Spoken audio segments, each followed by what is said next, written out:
হাত দিয়েছেন, তত সময় মানুষের জন্য লড়াই করব ইনশাআল্লাহ। এ লড়াই বন্ধ হবে না। বাংলার মানুষের মুক্তি অর্জন হওয়া পর্যন্ত আমাদের লড়াই অব্যাহত থাকবে। বলছিলাম, জামাতে ইসলামী যদি আল্লাহর ইচ্ছা এবং জনগণের ভালোবাসায় বাংলাদেশের মানুষের সেবা করার সুযোগ পায়, তাহলে মালিক হবে না, সেবক হবে ইনশাআল্লাহ।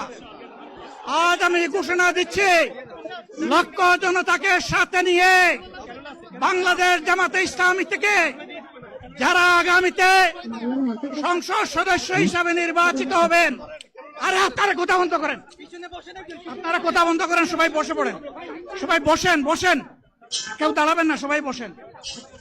যদি আল্লাহর ইচ্ছায় জনগণের ভালোবাসায় বাংলাদেশ জামাতে ইসলামী থেকে সংসদ সদস্যরা নির্বাচিত হয়ে সরকার গঠন করেন, তাহলে কোন এমপি, কোন মন্ত্রী আগামীতে সরকার কিন্তু প্লট গ্রহণ করবে না।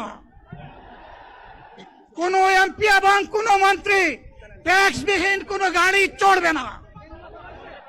কোন এমপি এবং কোন মন্ত্রী তার নিজের হাতে কোনো টাকা চালাচালি করবে না। কোন এমপি এবং কোন মন্ত্রী যদি তার নির্দিষ্ট কোনো কাজের জন্য বরাদ্দ পেয়ে থাকেন, কাজ শেষ হওয়ার সাথে সাথে বাংলাদেশের 18 কোটি মানুষের কাছে তারা তার প্রতিবেদন তুলে ধরতে বাধ্য হবে।